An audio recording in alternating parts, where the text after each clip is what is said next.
couple questions for you. First of all, you had teams had been sort of struggling for goals to start the season, and now you've got three multi-goal games in a row. First four goal games since 2023, according to our crowdsourcing here. Um, and when I asked Emery and Maddie what they thought had changed, Emery mentioned a hunger that wasn't there before. Have you noticed that sort of hunger, and where do you think that has come from? I think, yeah, hunger for sure. I also think belief. I just think belief has been there with the group, and we show it in different ways all the time, and often we don't end up showing it by scoring multiple goals, unfortunately. But today I thought we started really well, obviously getting an early goal, and you guys know goals change games, which put us really on the front foot. I felt then we had a lot of momentum, and getting that second goal was important. Unfortunately, then we took our foot off the gas a little bit, let them back in the game. But I think this is the growth of our team. We've said for a while now we're on a journey together. And I said to the players before the game actually that I've never worked with a group that when adversity comes or things don't quite go our way, they want to solve it immediately. Like they don't want to leave things to chance. They don't want to talk about it in their little silos. They want to come in the room collectively and go, okay, this happened to us, we need to solve it. And I think that as long as we can keep that mentality and keep adding quality as we go to our play, we will be okay. And I said to the players before the game, I think the one thing we have shown this year, which has been consistent, is when we face adversity, we stand up. But how do we create adversity when there's no adversity apart from the opponent? And I thought today the players really took on the challenge, showed quality when they needed to, showed resiliency when they needed to. So obviously we can take a lot from that. And then also I thought the subs came on and killed the game off for us, which is what you need in those moments. And then, last year, the team didn't have a lot of U.S. Women's National Team call-ups. Pretty unusual thing since obviously Megan had been on the team for so long and been pretty consistent. Now you've got four players going to the senior national team camp, five to the U23s. What do you think that says about the young talent that this team has been able to find, invest in, and develop now this season?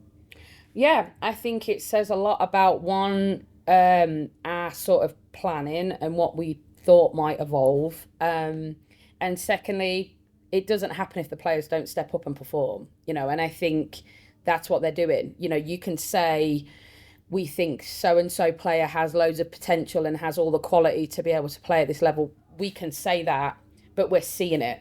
And I think that is what is really cool.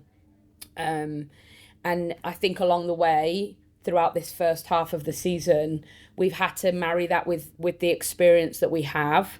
And I'm going to give a little shout out to Lynn. I think today she doesn't get on the assist stat, she doesn't get a goal, but she's involved in all the good things that we do. And she's that sort of pinnacle up there that has that experience, that understands what it takes to win in this league.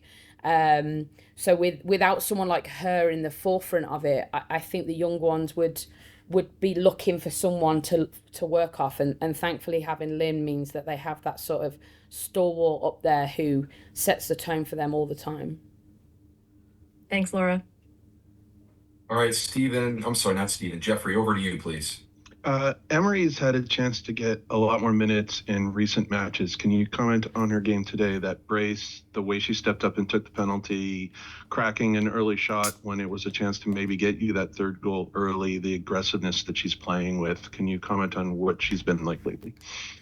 Yeah, I mean, me and Emery had a conversation, I don't know, it's a month, 6 weeks ago, maybe now, to say if she wants more playing time, being committed to the defensive side of the game is what she needs to do, because we know how good she is going forward. We know it, but we're a team, and we play in a league where you can't carry someone who doesn't execute defensively, and she's executing defensively, and she's getting the reward for that. Like I've always believed in that. As a forward, if you have some defensive attribute, you will get rewarded in this league and in this team by getting in transitional moments and having opportunities to score. And she took those today.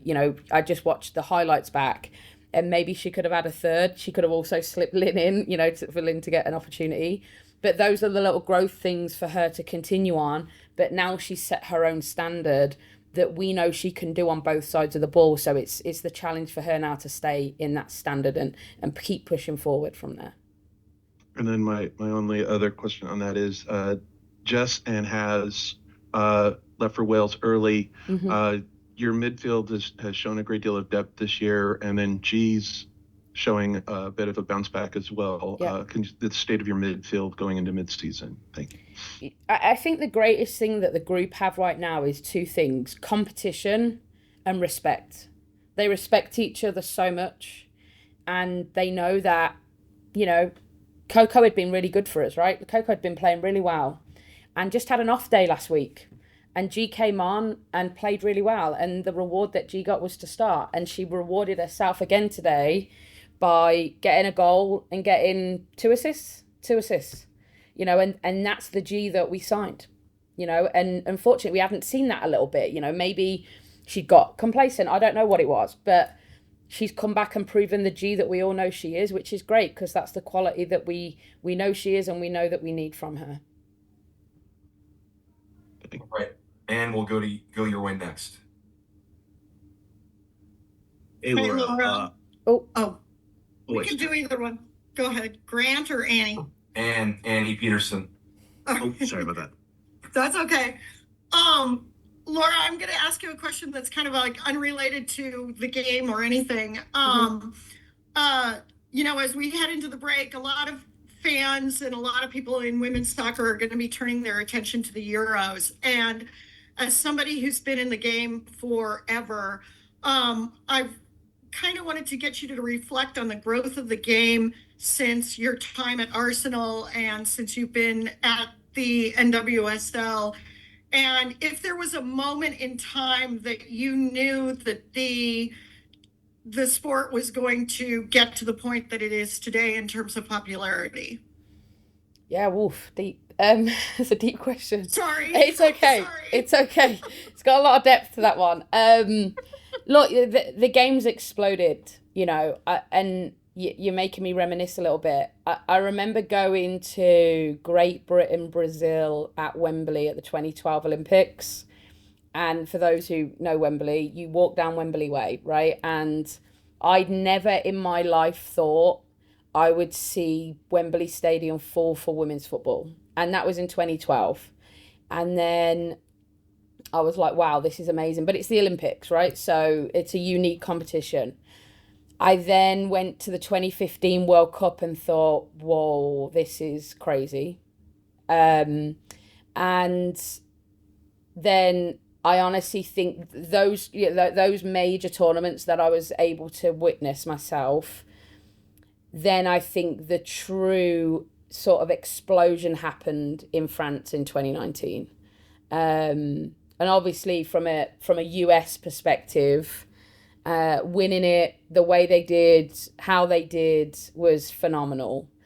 And then I think the thing that's been going on as that's been happening in major tournaments is both on our side of the pond and on the opposite side of the pond, whether it be traditional clubs like Arsenal and Chelsea, or over here, new franchises, old franchises at that point, had started to see that not only was this worth investing in, maybe from a quality perspective, maybe from a community perspective, but also financially, you can make money off this thing. People have just got to be aware of it. And I left the league at the end of 2019, went to work for US Soccer basically for 18 months. And when I came back in 2021 to the Reign, the league was unrecognizable in that 18 months. And which is crazy to think because of what was happening in the world with the pandemic. It was unrecognizable. And since then, it's just gone in leaps and bounds, and I think I was from afar, obviously, seeing the stuff that was going on in Cannes this week with, how much women's sport was being talked about. And it just fills me with joy. I think it's, for those of us who've been in this a long time, I was Birmingham City head coach in 2006. And to think where the game's evolved in 19 years or whatever it's been, it's just wild. So it's exciting. I'm glad that I can be part of it. It's a real honor to be part of the game in any capacity. I'm going to be lucky enough to be able to go to the Euros for a couple of games in July. Thank you, CBA and the NWSL for that. And yeah, look, obviously for us, we've got 3 players and a home nation. That's crazy to think what that's going to be for her country. And I've got to give Jess and Haz a special mention. For Wales to qualify for a major tournament is so special. And to see Jess on a major stage, I think, well, I'll probably have a little tear in my eye, to be honest. Thank you so much, and thanks for indulging me. You're welcome. Come on, Grant, bring me back. Yeah, Grant, good segue. You're up. All right, appreciate that. So I'm glad you talked about the midfield, Laura. Obviously you had a lot of players play well today. It just feels like Sam Messa is stacking consistent performances on top of each other. She's turned into a metronome. I'm hoping you could kind of talk about her performance today, but also, I mean, you guys drafted her. You knew she was going to be a good player. Was there any way you knew she was going to be this good this season? I have to say yes, don't I? No. Honestly, no. If you were to say, do I think Sam would have exploded onto the scene the way she has? I think I knew she had it in her, but I'm not sure I knew she would be able to accelerate it as quickly as she had. And fair play to her. I think I say this all the time, like kids who come in, whether they come from college, whether they come from youth, whether they get traded here, it doesn't matter. I think the thing that every young player has to look at is Sam Messa's journey. Because for some people, that can be literally the thing that stops them getting where they want to be, because they can't get over that adversity. And, I'd been lucky enough to work with Sam when I was the U20 coach. I knew she had quality. When she came into us last year, she just wasn't ready for what we needed her to be. And that alone is that's hard to take, And I think I'm so happy for her that she's been able to come out the other side of that and then go, I'm going to show everybody how good I am. And not that we are shocked by that, but the fact that it's not just us saying that, everyone around the league, the national team staff, etc., are also seeing it. And I don't think we're scratching the surface with her either. I think what you're seeing is where she is today, consistency. But, she came in at halftime. She was absolutely livid with herself that she didn't clear the ball better for their goal. And that says where she's at, right? She wants to be better. She wants to keep improving. And I can work with players like that all day, every day. Thank you. All right, Jeffrey, you're the last one I see. Why don't you take us home? Laura, this was the end of a long June on the road. 9 points possible, grabbed 7, almost pulled out 9 with a late chance. Can you reflect on where the club is going in, especially given how you had to take June on this way? Yeah, honestly, I think for the first time, I'm going to guess ever in this club's history, we're better on the road than we are at home. That's unheard of. But the girls set themselves a target at the start of the season. I think it's 70 to 75% of points on the road they wanted to take. I think they're above that, is my guess. Which says a lot about the mentality of the group, And I think the one thing that we want to get better at is we want to get points at home. So if we can do that, we'll get ourselves where we want to be. But I think did we finish with 23 points at the end of last season? I've got that in my head. I think it was around that. 26, I think. 26? Something like that. We're 5 points away from beating our tally last year with halfway through. It's so refreshing to see. And again, we're coming out of today and it's not like we're celebrating like we've won the World Cup. We've just done our job. We've done the business we needed to do. We're going to take a little of a breather. I can't wait to put my phone on Do Not Disturb for a week and go and have a little turn off. Excited to watch the Sounders at Club World Cup with another huge opportunity to show our city on the global stage and enjoy the month of July, preparing as best we can to push on for the second half of the season, because we know we've got some tough road games coming up, tough home games, our job is not done yet, but we've set ourselves up really well for the second half of the season. And June was something we were looking towards. And, you know, I'll credit the club. The club invested in us to enable us to be able to travel the way we needed to, to be able to get in and out of places as quickly as possible so that we could spend as much time in our own beds as we could. And, you know, we didn't have that opportunity before. So I'm really grateful for that. Thank you.